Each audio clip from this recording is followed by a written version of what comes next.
இன்னைக்கு விஷால் அவருக்கு பிறந்த நாள். அன்சிதா அவங்க வாழ்த்தெல்லாம் சொல்லி சர்ப்ரைஸ் எல்லாம் கொடுத்திருக்காங்க. சுப முகூர்த்தம் எப்ப அப்படின்னு சொல்லி வனிதா அவங்களுடைய திடீர் பதிவு வைரல் ஆயிட்டு இருக்கு. ஜோதிகா அவங்களுடைய அந்த வார்த்தை என்ன ரொம்ப நோகடிச்சது அப்படின்னு சொல்லி பிரபல நடிகை சொல்லியிருக்காங்க. வாங்க என்னெல்லாம் நடந்திருக்கு அப்படிங்கறத இந்த வீடியோல பார்க்கலாம். பிக் பாஸ் விஷால் அவருக்கு பிறந்த நாள் நம்ம காலையிலேயே பார்த்திருந்தோம். விஷால் அவருக்கு எல்லாருமே வாழ்த்துக்களை சொல்லிட்டு இருக்காங்க. சொல்ல போனா விஷால் அவர் அடுத்ததா படத்துல எல்லாம் நடிக்க போறாரா, திடீர்னு இயக்குனர் எல்லாம் சந்திச்சிருக்காரு அப்படிங்கிற கேள்வி எல்லாம் கூட எழுந்திருந்துச்சு. ஆனா அந்த மாதிரி எந்த ஒரு அப்டேட்டும் பதிவிடல. விஷால் அவருக்கு அவரோட நண்பர்கள் எல்லாருமே சேர்ந்து பிறந்தநாள் வாழ்த்துக்களை சொல்லிட்டு இருக்காங்க. அப்படிதான் அன்சிதா அவங்களும் விஷால் அவருக்கு பர்த்டே விஷ் எல்லாம் பண்ணியிருக்காங்க. அது மட்டும் இல்லாம விஷால் அவரும் அருண் அவரும் அன்சிதா அவங்களும் சேர்ந்து எடுத்துக்கிட்ட, அதாவது ஏதோ ஒரு நிகழ்ச்சியில் அவங்க கலந்துக்கிட்டாங்க. அந்த ரீல் எல்லாம் கூட ஸ்டோரியில வச்சிருந்தாங்க. அன்சிதா அவங்க இன்னைக்கு காலையில நேரமே கோவில் எல்லாம் போயிட்டு பிளஸ் டே அப்படின்னு எல்லாம் கூட ஸ்டோரியில ஷேர் பண்ணியிருந்தாங்க. அதே போல தேங்க்ஸ் அசின் அப்படின்னு சொல்லி விஷால் அவரும் ரிப்ளை பண்ணியிருந்தாரு. இந்த விஷயங்கள் எல்லாம் பார்த்த ரசிகர்கள் இவங்களுடைய நட்பு ரொம்ப அழகா இருக்கு அப்படின்னு எல்லாம் நிறைய கருத்துக்களை பதிவிட்டு இருந்தாங்க. விஷால் அவருக்கு நிறைய நண்பர்கள் இருக்காங்க. நிறைய பேர் விஷால் அவருடைய பிறந்த நாளுக்கு வாழ்த்துக்களை தெரிவிச்சிருக்காங்க. ரொம்ப நல்ல மனிதர் அப்படின்னு எல்லாம் கூட சிவகுமார் அவர் எல்லாம் கூட சொல்லியிருந்தாரு. பிக் பாஸ்க்கு அப்புறமா பிக் பாஸ் ஃப்ரெண்ட்ஷிப் எல்லாமே அப்படியே தொடர்ந்துட்டே இருக்கு அப்படின்னு கூட சொல்லலாம். நம்ம சார்பாகவும் அவருக்கு வாழ்த்துக்களை சொல்லிக்கலாம். இப்படி இதெல்லாம் ஒரு பக்கம் இருக்க, வனிதா அவங்க மறுபடியும் ராபர்ட் மாஸ்டர் கூட சேர்ந்து ஒரு படத்துல நடிச்சிருக்காங்க. அவங்க இன்ஸ்டா பக்கத்துல ஒரு சில அப்டேட் வெளியிட்டு இருக்காங்க. அதாவது மிஸ்ஸஸ் அண்ட் மிஸ்டர் படத்துல இடம்பெற்றிருக்கும் சுப முகூர்த்தம் அப்படிங்கிற பாடல் காதலர் தினத்தன்னைக்கு ரிலீஸ் ஆக போகுது அப்படின்னு சொல்லியிருக்காங்க.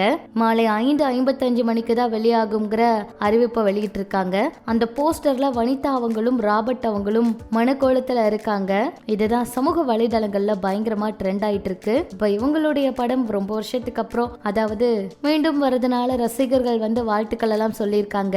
பிக் பாஸ்க்கு அப்புறமா வனிதா அவங்க நிறையவே முயற்சி பண்ணி பட வாய்ப்புகள் நிகழ்ச்சிகள்னு ரொம்பவே பிஸியா இருக்காங்க அப்படின்னு சொல்லலாம். அடுத்ததா ஜெய்பீம் படத்துல செங்கனி அப்படிங்கிற கதாபாத்திரம் நல்ல வரவேற்பை பெற்று கொடுத்திருந்துச்சு. இந்த படத்துல லிஜமல் ரொம்பவே நல்லா நடிச்சிருந்தாங்க. நிறைய கருத்துக்கள் வெளியாகி இருந்துச்சு. நிறைய சுவாரஸ்யமான விஷயங்களை அவங்க சொல்லியிருந்தாங்க. அதுல அவங்க ஜோதிகா அவங்கள பத்தி சொல்லும் போது, ஜெய்பீம் படத்தை பார்த்துட்டு சூர்யா அவங்களுடைய மனைவியான நடிகை ஜோதிகா அவங்க லிஜோமோல் அவங்க கிட்ட இந்த திரைப்படத்துல நடிகர் சூர்யா அவங்கள விட நீங்க ரொம்ப நல்லா நடிச்சிருக்கீங்கன்னு சொன்னாங்களாம். இப்படி ஜோதிகா அவங்க தெரிவிச்சிருந்தது ஒரு பக்கம் மகிழ்ச்சியா இருந்தாலும் இன்னொரு பக்கம் ரொம்ப வருத்தத்தை கொடுத்துச்சு. இதுக்கு காரணம் நடிகர் சூர்யா அவரு பல ஆண்டா சினிமா துறையில இருக்காரு.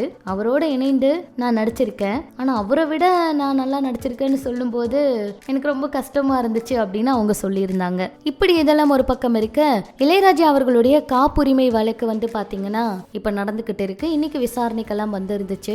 இந்த நிலையில அவர்கிட்ட நிறைய கேள்விகள் எல்லாம் கூட கேட்டிருக்காங்க. அவரும் சாட்சி எல்லாம் கொடுத்தாரு.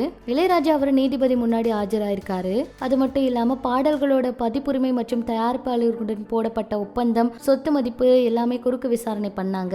1 மணி நேர விசாரணை நடந்துச்சு. சமீபத்துல இளையராஜா அவர் இசையமைச்ச மூடுபனி படத்தோட பாடல்கள் எல்லாம் இளையராஜா அவங்களுக்கு அல்ல, சரிகமபா நிறுவனத்துக்கே சொந்தம் அப்படின்னு டெல்லி உயர்நீதிமன்றம் உத்தரவிட்டு இருந்தாங்க.